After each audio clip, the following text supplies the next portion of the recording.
In 2016 and 17, 25 Americans, including CIA agents who worked in the U.S. Embassy in Cuba, suffered serious brain injuries, causing impaired vision and memory loss, among other persistent symptoms. Now we've learned that at least 15 American officials in China suffered unexplained brain trauma soon after.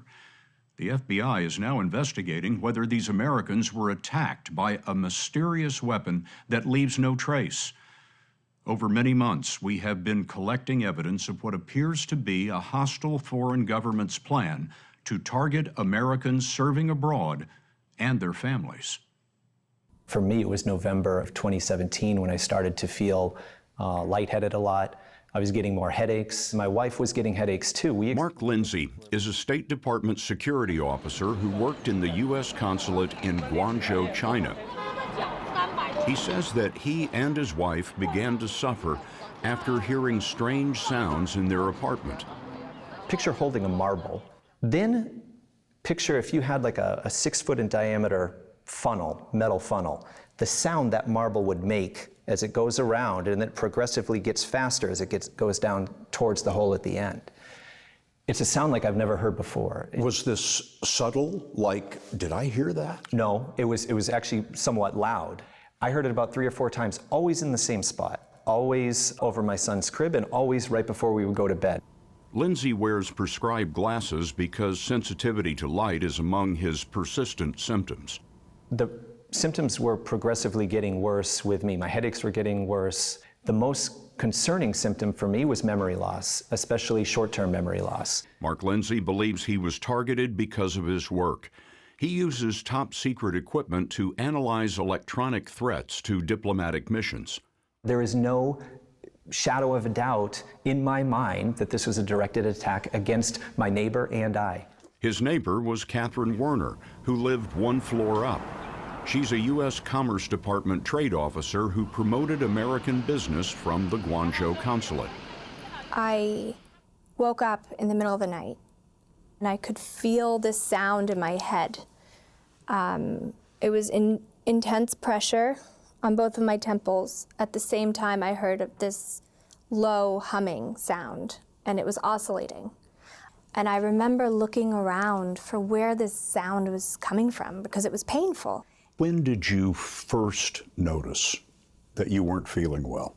October of 2017, I started to get hives all over my body, really bad hives. I woke up with headaches every day. I started to feel tired. The simplest things would just make me very, very tired. Were these symptoms growing worse over time? They were, yes. My symptoms would get so bad that I would throw up, or I would wake up with nosebleeds. She says even her dogs were throwing up blood. Werner assumed her illness was connected to China's toxic smog.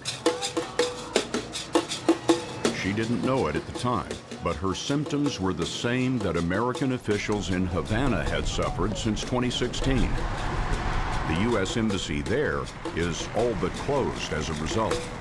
We hadn't heard about what happened in Cuba. I mean, there were headlines in the news about hearing loss and attacks to our diplomats, but we didn't know the details. Catherine Werner became so ill, her mother traveled from the U.S. to live with her.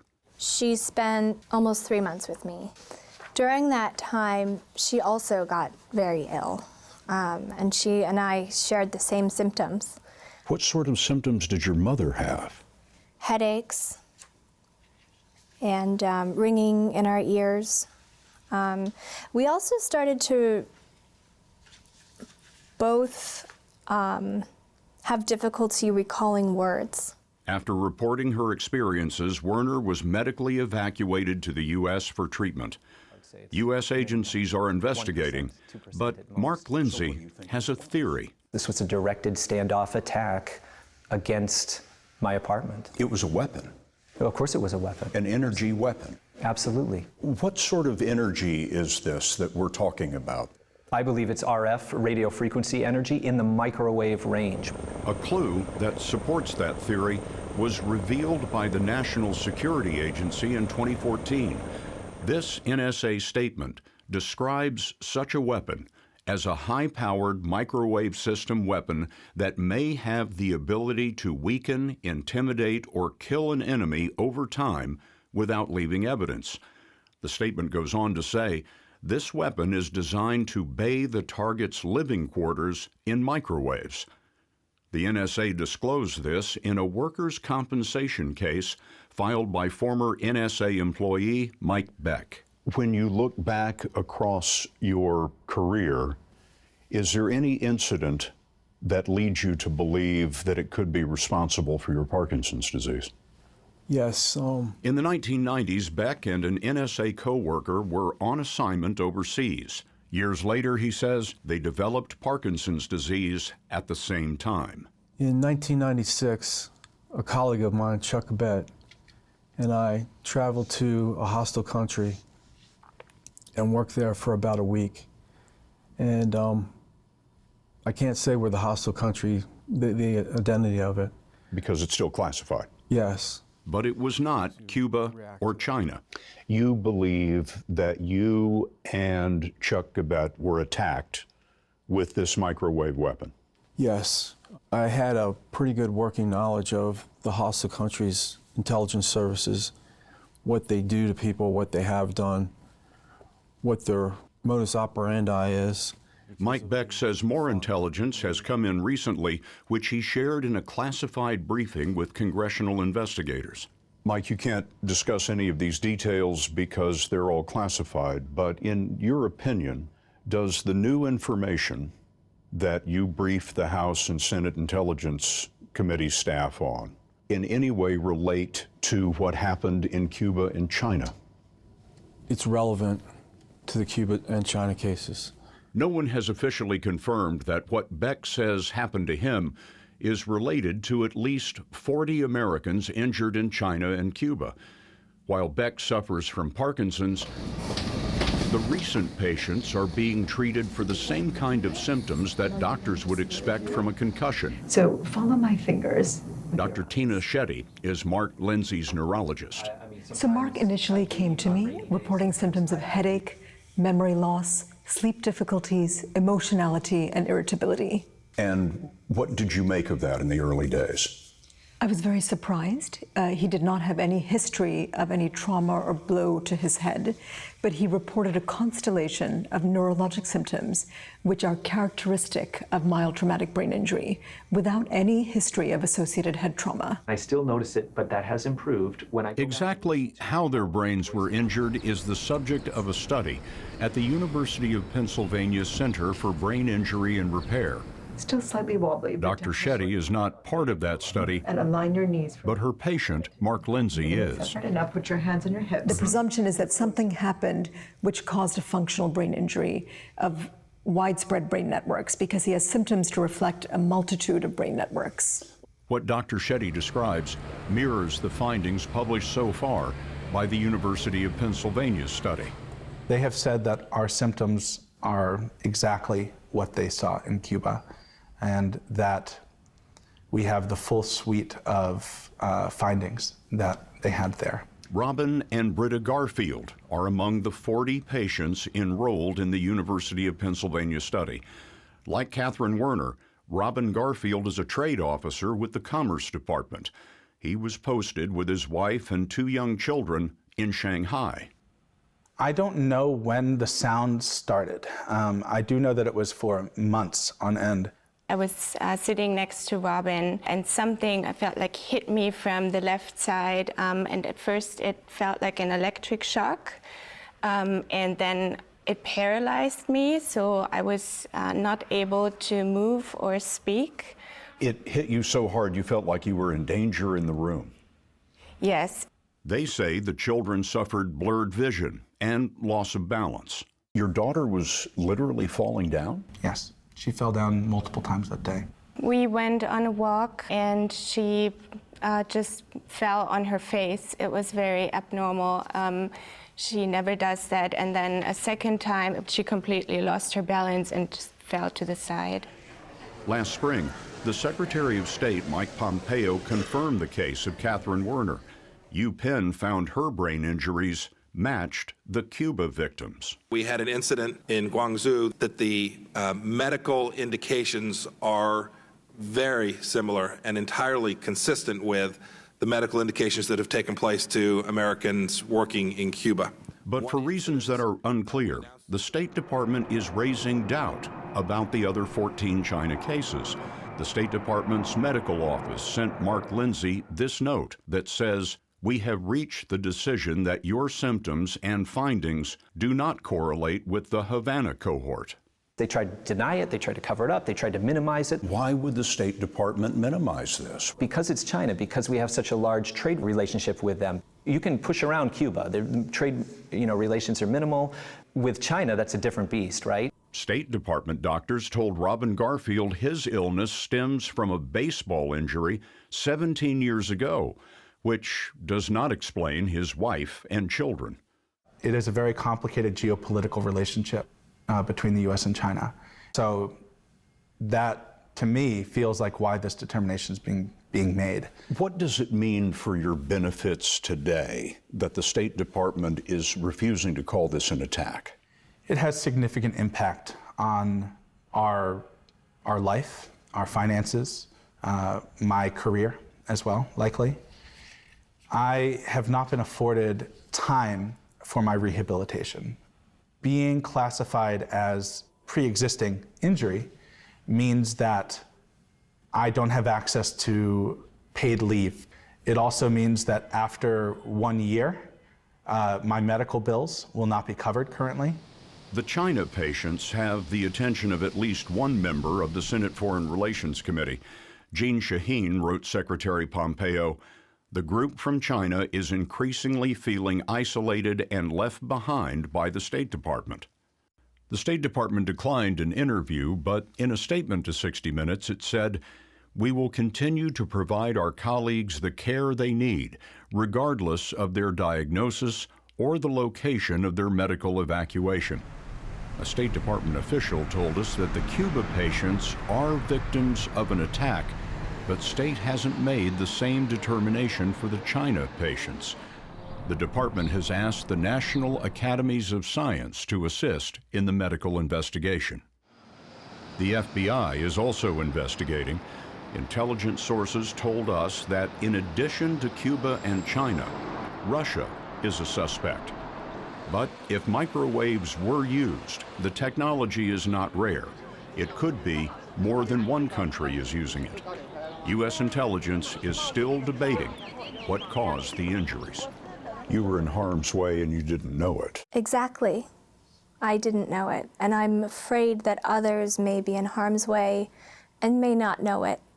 I don't know what the future looks like for me, but I would do anything in my power to prevent this from happening to somebody else serving their country.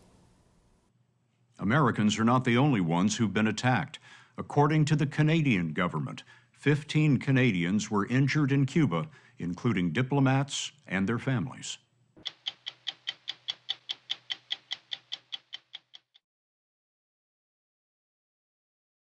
Since 2016, U.S. government officials overseas and their families have reported sudden, unexplained brain injuries with symptoms of vertigo, confusion, and memory loss. The CIA, FBI, and State Department are investigating a theory that some of these officials were injured by an unseen weapon. Who might be targeting Americans and why are unknown. Incidents have been reported in Europe, Asia, and Latin America, but our reporting has found senior national security officials who say they were stricken in Washington and on the grounds of the White House. The former officials you're about to meet are revealing their experiences for the first time. They were responsible for helping to manage threats to national security. I covered any and all emerging threats, homeland security incidents domestically. So I covered whether it was from mass shootings to hurricanes to natural disasters. Olivia Troy was Homeland Security and Counterterrorism Advisor to Vice President Mike Pence. She had served in the Pentagon, deployed to Iraq, served in the Defense Intelligence Agency, and the National Counterterrorism Center. At the White House, she worked in the 19th century Eisenhower Executive Office building beside the West Wing. In the summer of 2019, she was descending these stairs toward the White House when she felt she had been physically struck. But it was like this piercing feeling on the side of my head. It was like, I remember it was on the right side of my head, and I got like vertigo. I was unsteady.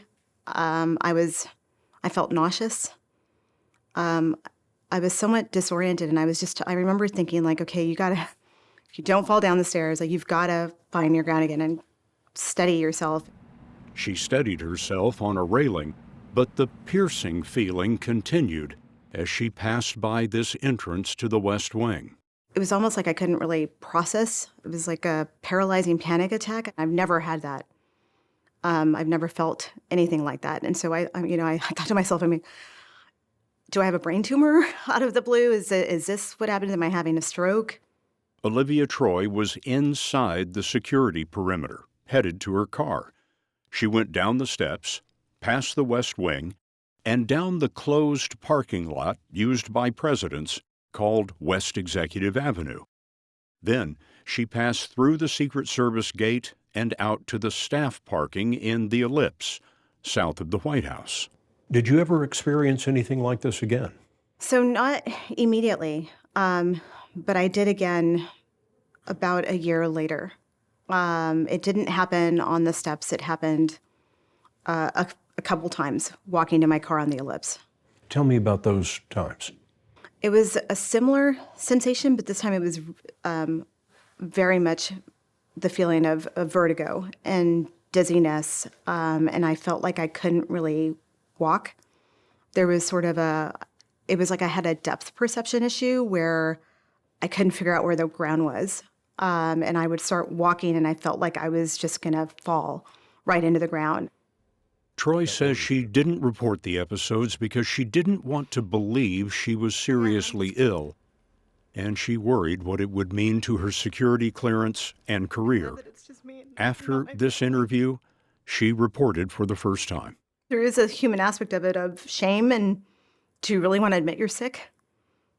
Do you want to come forward and tell someone that, especially as a member of the intelligence community? I think I'm still processing all of it and thinking about like how many more people are like me who felt this. It appears there are several. A senior member of the National Security Council says he was stricken in November 2020 on the same steps by the West Wing. That former official, whose incident was first reported in The New Yorker, asked us not to name him, but he described the incident to a close colleague, John Bolton, former National Security Advisor. They had disorientation and ringing and in their ears and just a general inability to function. Bolton told us the official said he couldn't speak or think clearly. He was taken to an emergency room. The former official sent us this note saying that more than a year later, I'm still recovering and suffering from headaches and other symptoms and have been diagnosed with 2 other medical conditions that are believed to be the result of the attack. He's still an outpatient at Walter Reed National Military Medical Center. That was a very debilitating attack and similar to what others have reported. Those others include Miles Taylor, also speaking for the first time. Taylor was Deputy Chief of Staff and later Chief of Staff of the Trump administration Department of Homeland Security. Your job is to oversee the roughly 250,000 men and women of the department that conduct in a range of missions from aviation security to border security to cybersecurity. Taylor told us he was hit with the same symptoms described by Olivia Troy. It was late one night in April 2018. I'd just become Deputy Chief of Staff of the department, taking on some additional sensitive issues at DHS, and woke up in my apartment that night, a row house on Capitol Hill, to a really strange sound. The sound that woke Miles Taylor is a common experience reported by dozens of Americans stricken overseas. It was sort of a chirping, somewhere between what you would think is a cricket or sort of a digital sound. I didn't know what it was, but it was enough to wake me up. What was really strange about it is I went to the window, opened up my window, looked down at the street, and keep in mind, Scott, this is probably 3:30 in the morning, and I see a white van, and the van's brake lights turned on, and it pulled off, and it sped away. How long did it last? This whole episode only lasted about 7 to 10 minutes. How did you feel the next day? Off, not ready to go to work, kind of wanting to take the day off, sick. Then, about 5 weeks later, Taylor says it happened again. Next day, feeling off balance, feeling just out of it. Again, those sort of concussion-like symptoms you would have from, getting knocked pretty hard in a sport. And that incident stood out to me because I was actually just getting ready to leave to go to Israel on a congressional delegation. We were going to meet the Israeli Prime Minister, Benjamin Netanyahu, have some sensitive conversations with the Israelis on important cybersecurity issues. And I remember because I got to the airplane at Andrews Air Force Base to take off and thought, I'm already nauseous. I don't know if I can do this flight.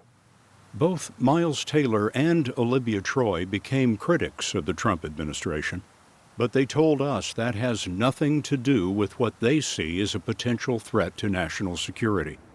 Taylor says he became alarmed by that threat in 2018 after he heard of another case like his in the Washington area.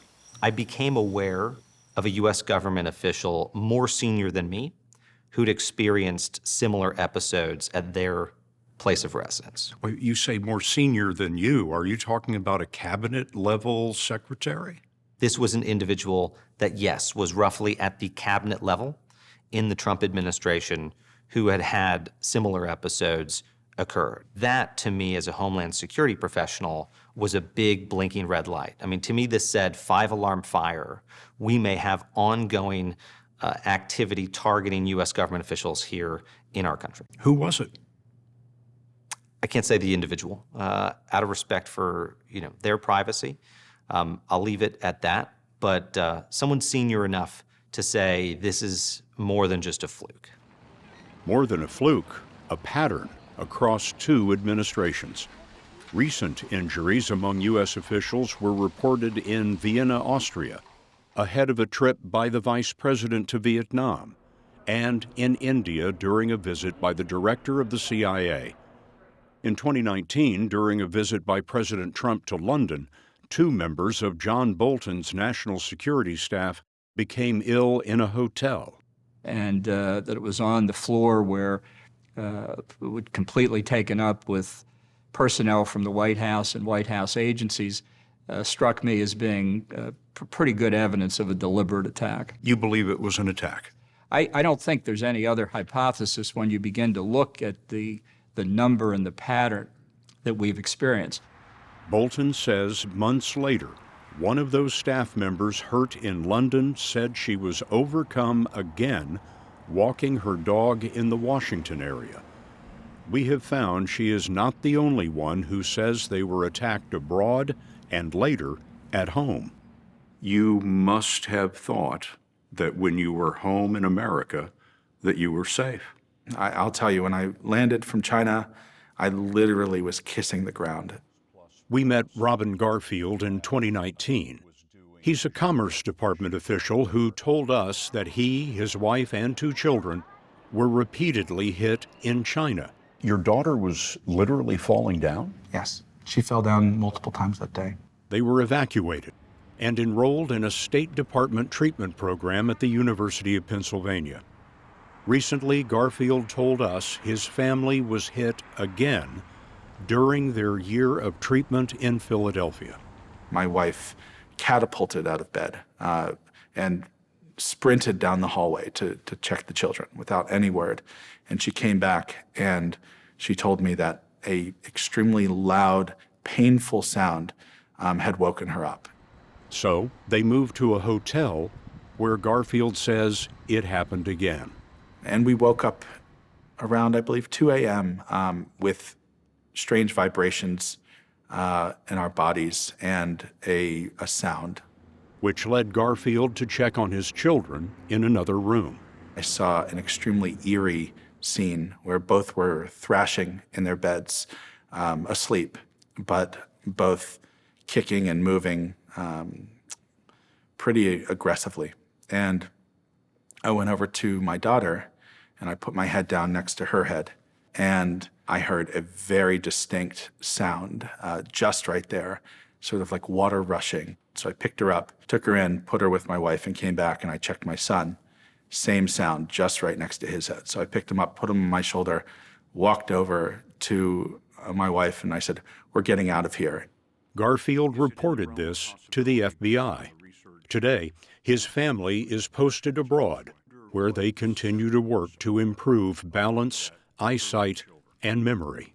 This is the most difficult aspect of this whole issue for me, are the children who've been impacted, both mine as well as many others. I personally know the parents of, I believe, 8 other children. I can tell you I've personally seen balance issues in children that have never had that, trouble with finding their words, stuttering, and then continuing challenges around vision. One of the things that we have heard from some parents is that these are manifesting in the classroom in real, tangible ways. Persistent neurological symptoms are not the only fight these Americans have faced. Some of their early reports were dismissed as psychosomatic or illnesses connected to an infection or exposure to pesticides. Some were told that they were suffering the effects of old sports injuries. One theory had it that the sound these victims heard during the incidents was actually a particular species of cicada. It was rough. It was rough in the beginning. It was a dark place to be. We were kind of shoved aside and they wanted it to go away. This man is among those who fought for recognition. He's one of the first cases from 2016. Americans assigned to the U.S. Embassy in Cuba say they and their families were struck at home frequently in the night. He remembers the first time. And that night, all the dogs started kicking off in the neighborhood, barking, which is very unusual for them all to go in chorus. And then this just loud sound just absolutely filled my room. It felt like my head was slowly starting to get crushed. We agreed not to use his name. He is not allowed to say what federal agency he worked for. And then the severe ear pain started. So I liken it to if you put a Q-tip too far and you bounce off your eardrum. Well, imagine taking a sharp pencil and just kind of poking that. It was very jarring and painful. And eventually I started blacking out. With the first public reports coming from Cuba, the affliction became known as Havana syndrome. More than 24 embassy officials reported injury, but an early FBI report speculated it was all mass hysteria. His brain injuries left him disabled, essentially retired, at the age of 36. A weighted vest helps him balance, his service dog helps with walking, and his loss of vision. Legally blind in one eye. Correct, yeah. What have the doctors told you? It's not the eye, it's the wiring. What do you mean? That the eye function as itself is completely correct and appropriate. It's the signal that comes out the back of the eye into the brain is where the problems are, and no one really knows how to fix that. He is speaking tonight for the first time to put an end to doubt. You have not wanted to do this interview. No. This is probably one of my worst nightmares. Why is that? I didn't do my job because I want to be known. I did my job because I love my country and I was good at it. God, and I miss my job. I'm here because I'm tired of the gaslighting that keeps happening from the US government. I'm tired of this yo-yoing because I'm watching new colleagues and friends that I've trained with and friends that I've known for years that are being sent to these countries and coming back a shell of their former selves. We need to help them and we need to stop this. But who is it that must be stopped? When we come back, we'll ask the director of the CIA about his investigation, and we'll look at the kind of device capable of inflicting brain injury without a trace.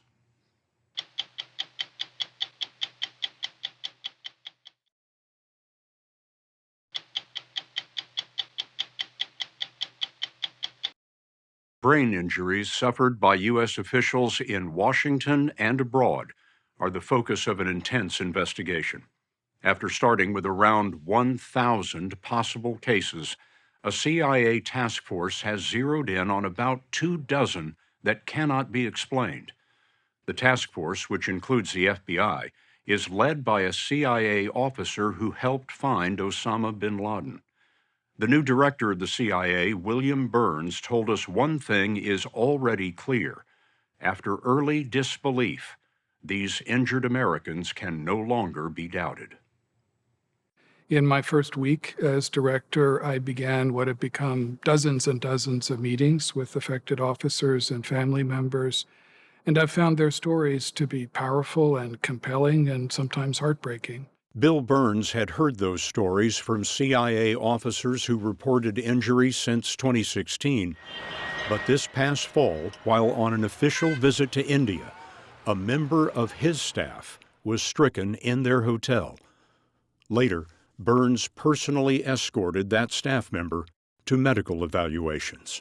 It seems that the Delhi incident might have been intended to send you a message. I don't know, and as I said, I can't comment on individual cases here as well. All I can tell you is that each story I've heard, each officer I've met with who's been affected by this, just redoubles my commitment and my determination on this issue. I have enormous faith in our officers. Bill Burns served 5 presidents at the State Department, rising to the highest rank in the Foreign Service. He took over CIA for President Biden last spring. Early on, I tripled the number of full-time medical personnel working on this issue. We streamlined access to Walter Reed, established new partnerships with other world-class medical providers, increased the number of case managers, and we're also making progress on the investigative side as well. Progress on the investigative side came this month with a report on the nature of the brain injury. What we're hearing about now is Dr. David Relman helped lead 2 government panels that investigated the injuries. He's a professor of medicine at Stanford University. what we found was, we thought, clear evidence of an injury to the auditory and vestibular system of the brain. Everything starting with the inner ear, where humans perceive sound and sense balance, and then translate those perceptions into brain electrical signals. Dr. Relman's committees focused on one subset of patients whose experiences seemed inexplicable. This subset of cases had a very unusual so-called acute sensory event, an experience that consisted of the abrupt onset of intense pressure or vibration in the face or head, sometimes with the abrupt onset of sound. Sound like that described by the officials who spoke to us. And then this just loud sound just absolutely filled my room. This former official, who we agreed not to name, recorded the sound at his home in Havana. Before we play it, understand that the sound does not cause the injury. It is a byproduct, like the sound of a gun, which is not what does the harm. Here's what he recorded.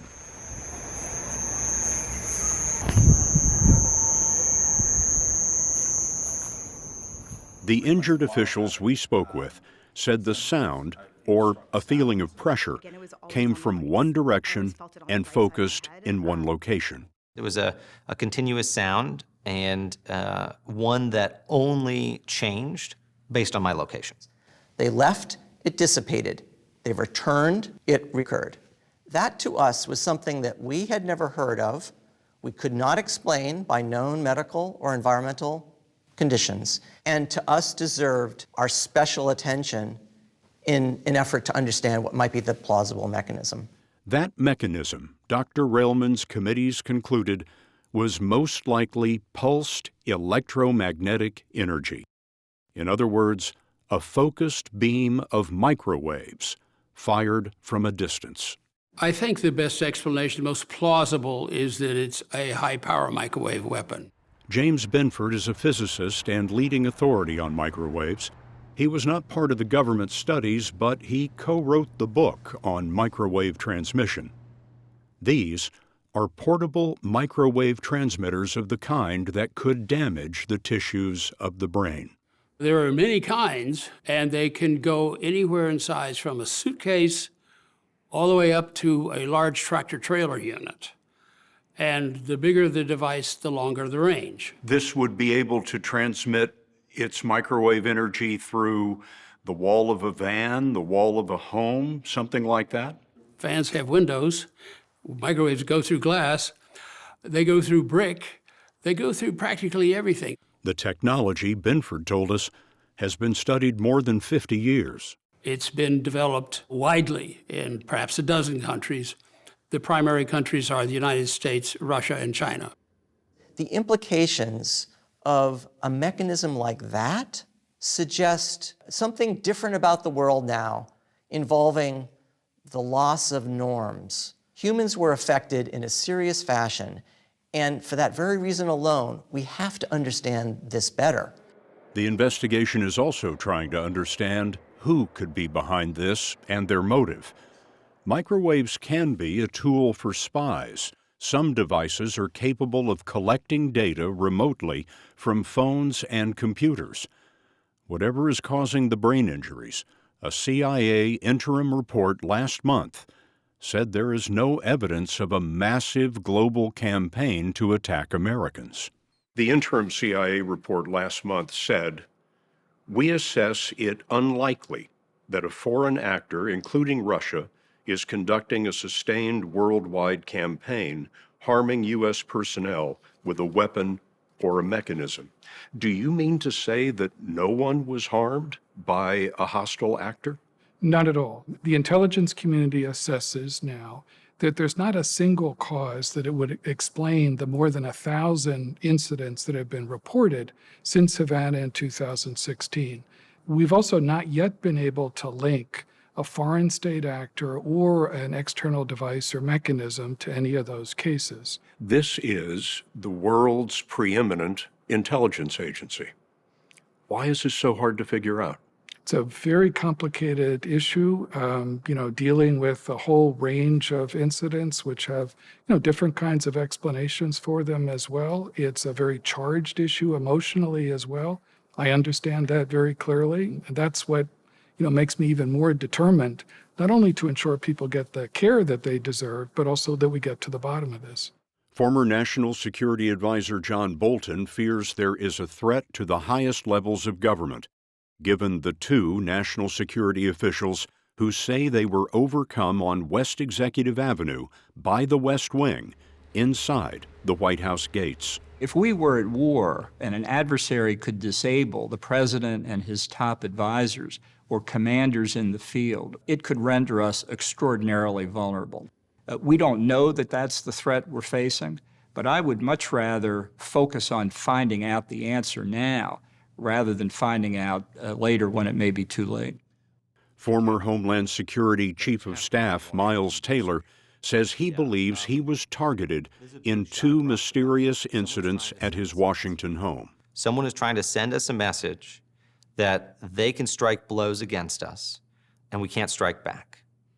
That line being crossed into the United States takes this, in some ways, just shy of the realm of warfare. Is the national security structure in danger of being incapacitated during a time of crisis?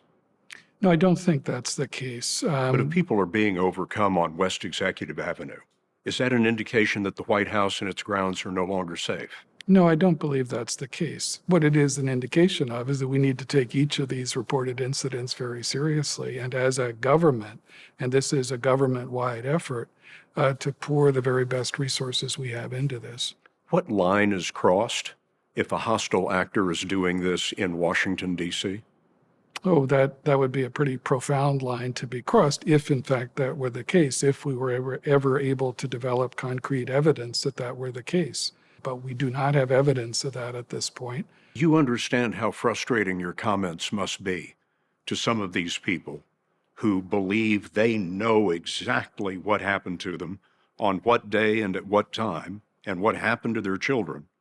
And yet the director of the CIA is saying, we can't connect the dots. We don't know enough yet. We're not at a position yet where we can offer hard evidence that would connect all those dots. But as I said, we're not done yet. We still have a lot of work to do. And what I've said directly to a number of those officers is my promise is that I am absolutely committed to exhausting every alternative so that we can provide the kind of answers that we owe them. This past summer in Geneva, President Biden raised the issue with Russian President Putin. The Russians deny they're involved. The Secret Service declined to comment on White House security. The iron gates of West Executive Avenue by the West Wing went up in 1951 after the attempted assassination of Harry Truman. 70 years later, there is evidence the gates may have been breached by an invisible threat.